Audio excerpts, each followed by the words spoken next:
Alô, queridos da nossa live das sextas-feiras. Muito boa noite a vocês. Aqui para mim seria boa tarde, porque aqui na Califórnia, nos Estados Unidos, são 2 horas da tarde. Consequentemente, para vocês aí são 18 horas. Vocês já estão jantando ou já jantaram e eu acabei de almoçar. Assim é a vida. Esse mundo é tão grande, né? Enquanto uns dormem, outros estão acordados, enquanto outros estão jantando, outros ainda nem jantaram ainda e tudo bem. Queridos, um bom tempo para nós dois, nós três, nós quatro, todos nós, nesse tempo. Hoje estamos no capítulo 6 de Josué, né? O Josué, o grande conquistador. E o capítulo 6 vai nos ensinar lições preciosíssimas, sem dúvida nenhuma. Maria Helena, boa noite, que Deus abençoe você. O capítulo 6 vai falar de uma grande conquista, a conquista de Jericó. Uma cidade que, a princípio, parecia ser impossível de ser conquistada. Mas nós tiramos uma grande verdade do capítulo 6. Não há nada impossível para o nosso Deus. Nada é impossível para Deus. Veja o que Deus fala logo no início de Josué, no capítulo 6, versículo 2. Então o Senhor disse a Josué: Olha, entrego na tua mão Jericó, o seu rei e os seus guerreiros. Em outras palavras, Josué, vou entregar em tuas mãos, a vitória está certa. Não duvide. Agora, eu vou dar as instruções para você, Josué, como você deve agir. E Deus dá as instruções de como ele vai conquistar a cidade de Jericó. Hoje, por exemplo, nós temos muitas instruções na Bíblia, é só obedecê-las. Vocês perceberam, quando Deus falou para Josué, olha, vocês vão dar a volta 7 vezes, tocando as trombetas, gritando, e os muros vão cair.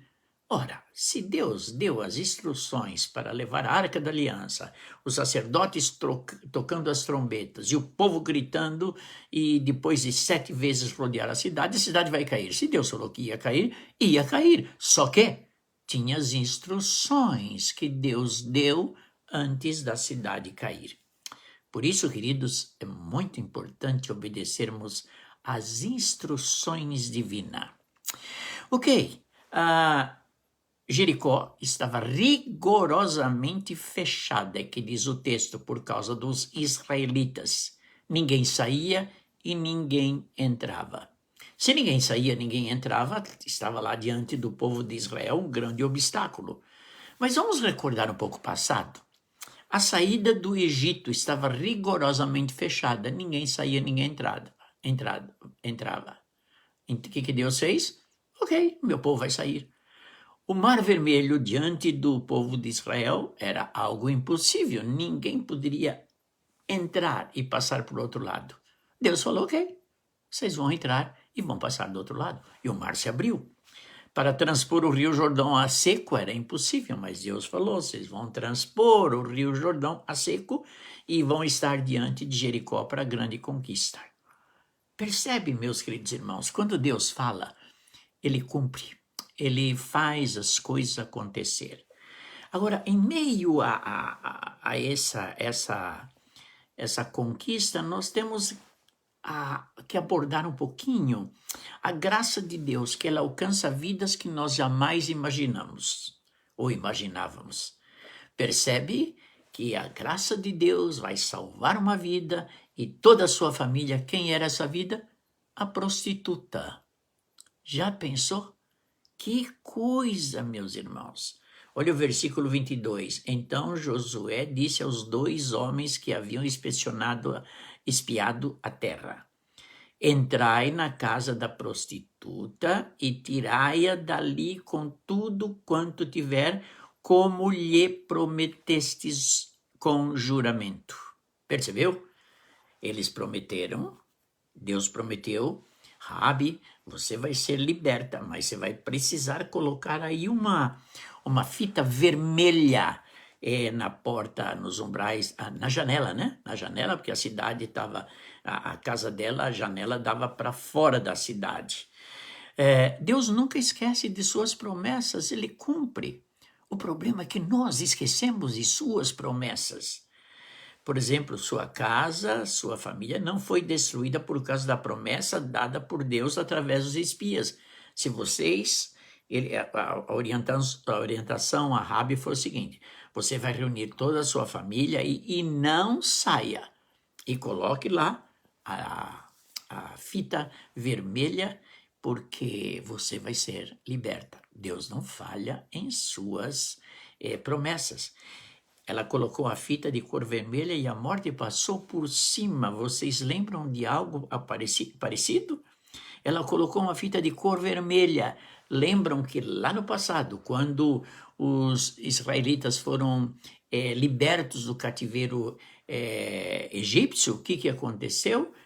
A morte dos primogênitos, mas todos aqueles que haviam imolado um cordeiro na primeira Páscoa e com o sangue do cordeiro marcaram os umbrais da porta, a morte passou por cima. Isso aconteceu também com Raabe. A morte viria ali para todos os habitantes de Jericó, mas para ela não, porque eles viram a marca vermelha que já preconizava o sacrifício de Cristo na cruz do Calvário. Que coisa fantástica!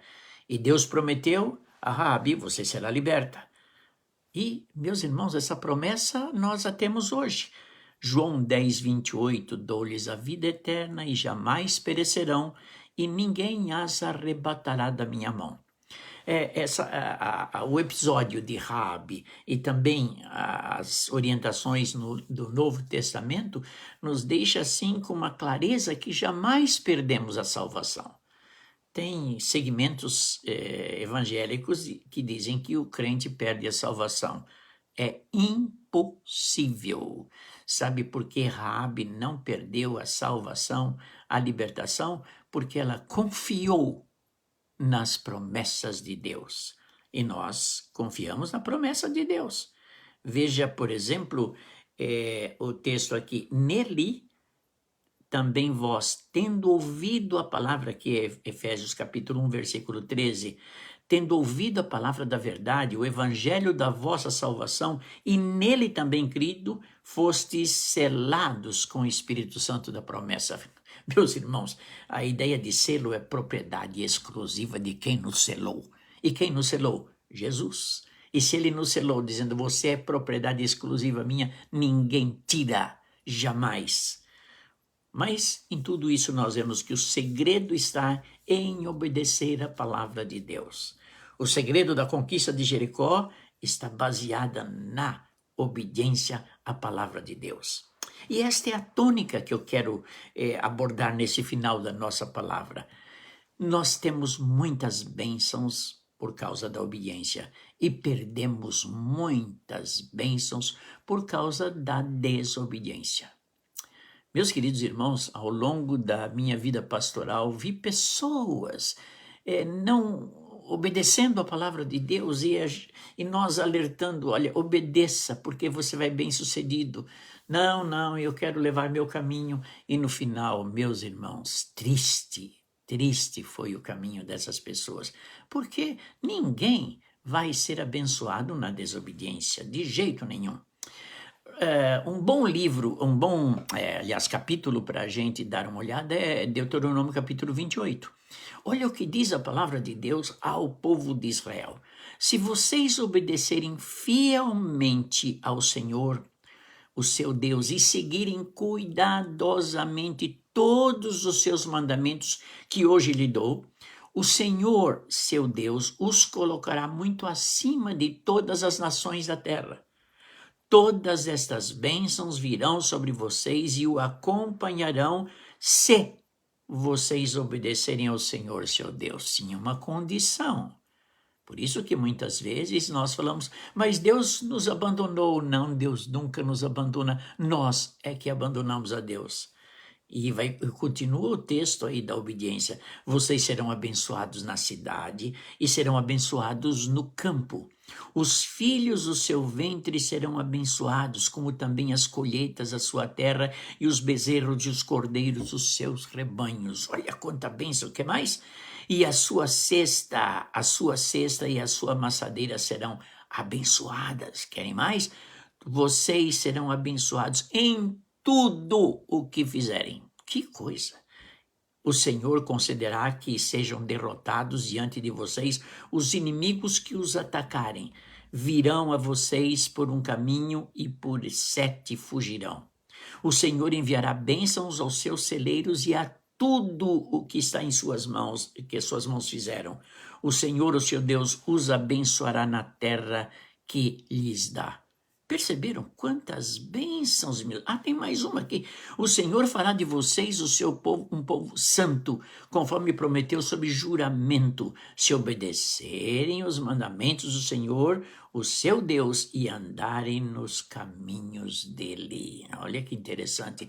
Não se desvie do caminho, porque você vai engendrar por outro caminho, que Deus não vai estar com você nesse caminho. O Senhor abrirá o céu, o depósito do seu tesouro, para enviar chuva à sua terra no devido tempo e para abençoar todo o trabalho das suas mãos. Meus irmãos, quanta bênção que está inserida na obediência a Deus. Agora, vocês querem ver a desobediência lá para o povo de Israel? Enumerei somente algumas. Entretanto, se vocês não obedecerem ao Senhor seu Deus e não seguirem cuidadosamente todos os seus mandamentos e decretos que hoje lhes dou, todas estas maldições cairão sobre vocês e os atingirão. Querem ver algumas? Vocês serão amaldiçoados na cidade e serão amaldiçoados no campo. Meus irmãos, sabe o que é viver amaldiçoado por Deus? É triste, é uma vida que praticamente acabou. A sua cesta e a sua amassadeira serão amaldiçoadas. Os filhos do seu ventre serão amaldiçoados. Opa, que tristeza! Os filhos serão amaldiçoados, como também as colheitas da sua terra, e os bezerros e os cordeiros dos seus rebanhos. Vocês serão amaldiçoados em tudo o que fizerem. Qual é a conclusão que nós tiramos aqui, meus irmãos? Vale a pena obedecer a Deus. Eu já disse para vocês, eu tenho tantas histórias que machucam até o meu coração de ver pessoas abandonando os caminhos do Senhor e sofrendo desgraçadamente. Tenho muitos exemplos de pessoas que abandonaram, de filhos que foram assassinados, de filhos que morreram de uma forma muito triste. Meus irmãos, vamos obedecer à palavra de Deus. Vale a pena a obediência. A grande conquista de Jericó foi baseado na obediência, porque Josué fez tudo o que Deus havia mandado fazer. E nós temos a palavra de Deus revelada a nós, e ela é luz para o nosso caminho. Lâmpada para os meus pés é a tua palavra. E quando a palavra de Deus ilumina os nossos pés, nós trilhamos por caminhos claros, caminhos elaborados pelo nosso grande e eterno Deus. Queridos, uma boa noite para vocês. Deixa eu citar rapidamente alguns nomes aqui, porque às vezes as pessoas se queixam. O Cassiano Beck, um grande abraço. Isabel Cristina, deixa eu ver quem mais eu tenho aqui. Gil Miller, é verdade vos digo, quem ouve a minha palavra e crê naquele que me enviou tem a vida eterna. Isso, pastor Gil, que Deus abençoe você e no seu casamento. Carlos Eduardo Bessa, um grande abraço. Ana Cleide Santos, um grande abraço. Geni, um grande abraço, Geni. Deixa eu ver quem mais eu tenho aqui. Neia, um grande abraço para o Toninho e por esses filhos maravilhosos que vocês têm. Deixa eu ver quem está aqui. Tá lá. A nossa querida Angélica, que Deus abençoe. Saudades de vocês também. Ufa, saudade judia muito da gente. Eduardo, nosso filho lá de Minneapolis, um grande abraço. Eduardo, Maria Helena, um grande abraço. Célia, Natal, um grande abraço. Um grande abraço para a Noeli, um grande abraço para suas netas e também para o irmão Sálvio. Que a graça de Deus seja com todos vocês. Amém. Até.